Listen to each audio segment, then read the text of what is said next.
Assalamualaikum warahmatullahi wabarakatuh. Halo semuanya, perkenalkan saya Ica Maulidiawati Kalam dari Universitas Negeri Malang.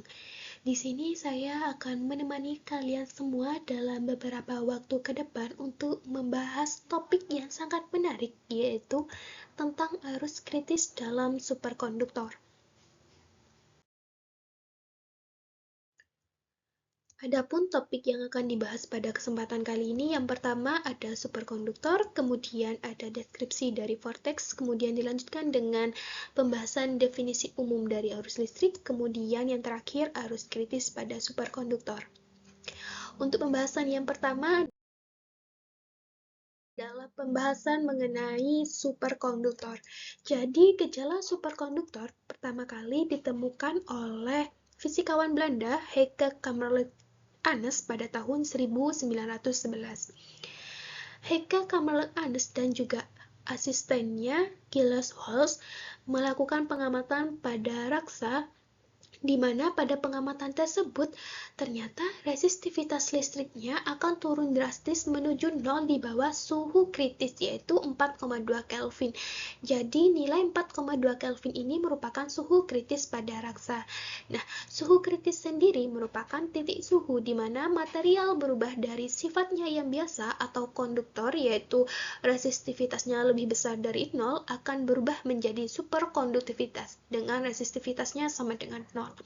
Nah, kemudian setahun setelah melakukan penelitian tersebut, Hannes mendapatkan bahwa ternyata medan magnet yang kuat akan mempengaruhi sifat dari superkonduktivitasnya. Nah, superkonduktivitas sendiri dibagi menjadi beberapa tipe. Nah, untuk vortex sendiri itu nantinya akan muncul pada kondisi keadaan campuran, yaitu pada superkonduktor tipe 2. Namun untuk yang pertama di sini saya akan membahas terlebih dahulu superkonduktor tipe 1. Nah, superkonduktor tipe 1 pada superkonduktor tipe 1 ini akan terjadi efek Meissner. Efek Meissner merupakan di mana flux magnet tidak dapat menembus bagian dalam suatu material superkonduktif pada suhu T kurang dari Tc. Nah, penemuan ini menegaskan bahwa material dalam keadaan superkonduktivitas akan menolak sama sekali medan magnet yang menembusnya atau bersifat diamagnetik sempurna. Kenapa disifat sempurna? Karena umumnya material diamagnetik biasa hanya menolak flux magnetik. Sedangkan untuk superkonduktor menolak medan magnet 100%. Nah, gejala itulah yang disebut dengan efek Meissner. Nah, efek Meissner juga akan melemah ketika suhunya akan semakin tinggi dan menghilang ketika suhunya akan sama dengan suhu kritisnya. Berikut ada gambar contoh keadaan Meissner yang diambil dari buku Sains dan Aplikasi Superkonduktor oleh Darminto DKK tahun 2023. Untuk yang selanjutnya adalah superkonduktor tipe 2. Nah, superkonduktor tipe 2 ini juga biasanya disebut dengan mixed state atau daerah campuran, yaitu daerah dengan nilai medan di mana sebagian material dapat ditembus oleh flux magnetik atau bersifat normal dan sisanya tetap tidak bisa tertembus medan atau bersifat superkonduktif. Nah, pada keadaan ini itu akan terjadi pada rentang nilai medan H antara Hc1 dan Hc2. Hc1 disebut medan kritis bawah dan juga Hc2 disebut medan kritis atas.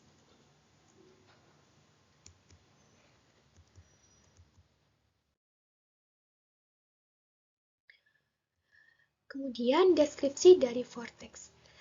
Tadi sudah dijelaskan bahwa pada keadaan campuran atau mixed state, medan magnet itu kan mampu menembus material superkonduktor, namun hanya sebagian yang menembus. Nah, medan magnet yang menembus superkonduktor itu berbentuk struktur tabung flux. Nah, struktur itulah yang disebut dengan vortex. Dan setiap vortex itu akan membawa suatu kuantum flux magnetik. Gambar di samping ini merupakan keadaan gimana medan magnet dapat menembus superkonduktor dalam bentuk vortex. Jadi vortex itu yang bulat-bulat seperti tabung, dan untuk garis itu merupakan garis dari flux magnet yang menembus material superkonduktor.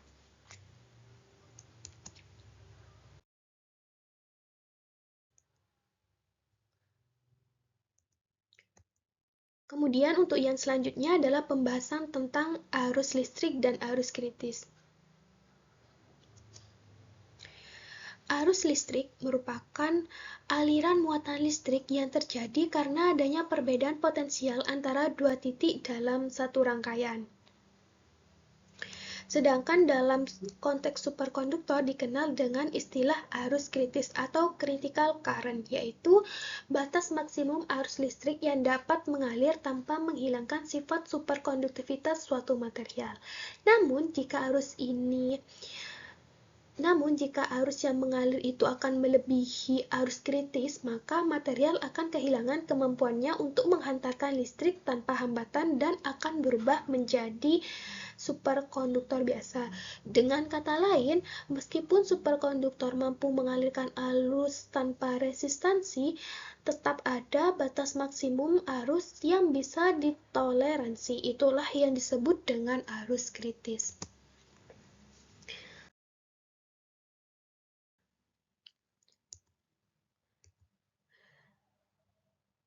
Arus listrik pada superkonduktor tipe 2 itu mampu menggerakkan vortex. Nah, vortex yang bergerak itu pergerakannya akan tegak lurus terhadap arusnya. Pergerakan vortex akan menyebabkan perubahan pada flux magnetik lokal. Dan menurut hukum Maxwell, nantinya akan muncul medan listrik atau E. Kehadiran medan listrik ini dan juga arus nantinya akan terjadi disipasi energi sehingga resistansinya akan muncul. Dalam superkonduktor tipe 2 yang ideal, arus yang kecil juga akan menyebabkan disipasi energi karena tidak ada hambatan terhadap pergerakan vortex. Kemudian vortexnya juga akan bergerak bebas sehingga resistansinya akan muncul. Nah, arus kritis itu dipengaruhi oleh dimensi sampel dan juga medan kritis bawah atau HC1 sesuai dengan hubungan pendekatan pada persamaan yang tertera di layar.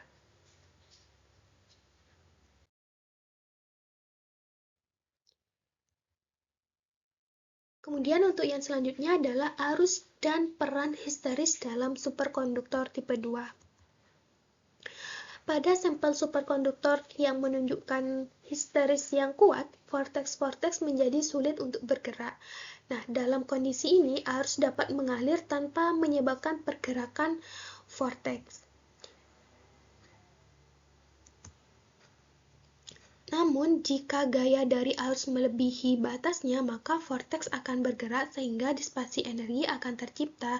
Nah, titik di mana ini terjadi disebut dengan densitas arus kritis atau CC. CC merupakan nilai maksimum arus persatuan luas sebelum vortex mulai bergerak. Arus kritis bergantung pada sifat irreversibilitas atau kemampuan material untuk menahan pergerakan vortex. Nah, pada superkonduktor ideal, arus kritisnya akan sama dengan 0 atau tanpa pinning.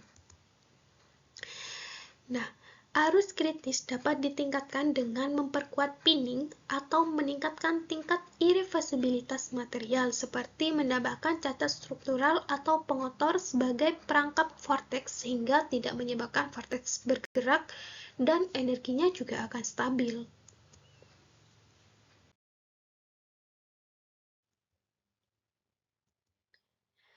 Kemudian, di sini pembahasan terkait arus kritis pemisahan pada superkonduktor.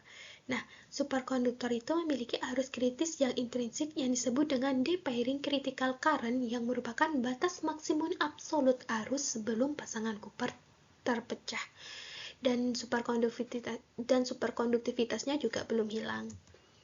Nah, fenomena ini serupa dengan medan magnet kritis, di mana medan magnet yang terlalu besar juga dapat merusak sifat superkonduktivitas suatu bahan.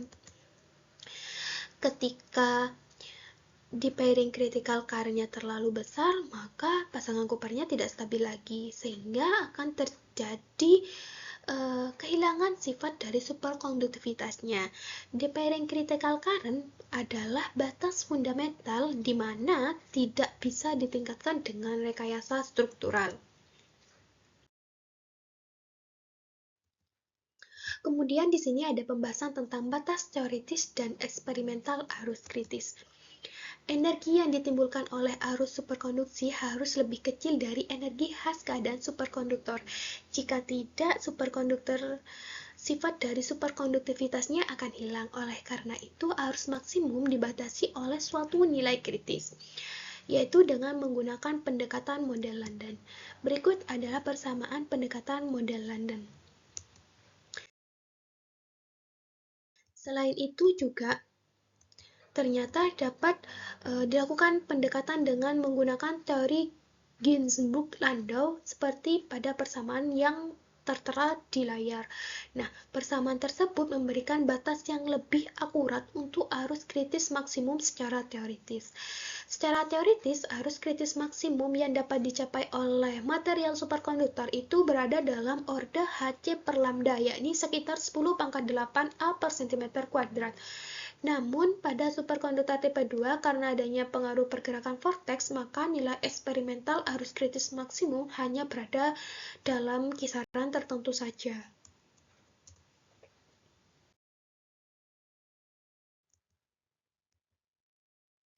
Nah, superkonduktor tipe 2 dalam aplikasi berarus tinggi dan juga medan magnet besar.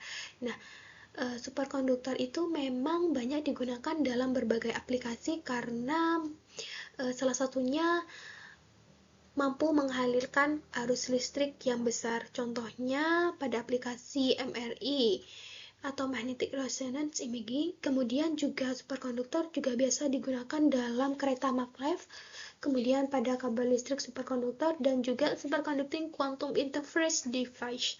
Nah, keterbatasan dari superkonduktor tipe 1 itu memiliki arus maksimum yang kritis, yang relatif lebih rendah dari superkonduktor tipe 2. Sehingga superkonduktor tipe 1 itu tidak tahan terhadap medan magnet eksternal yang sangat kuat. Nah, keunggulan dari superkonduktor tipe 2 sendiri mampu beroperasi dalam medan magnet yang lebih besar hingga BC2, sehingga mampu menghantarkan arus kritis yang lebih tinggi dibandingkan dengan tipe 1. Sehingga superkonduktor tipe 2 itu dianggap memiliki arus kritis yang tinggi. Meskipun demikian, arus listrik yang mengalir tetap dapat menciptakan medan magnet dan dapat menyebabkan terbentuknya vortex dalam suatu material.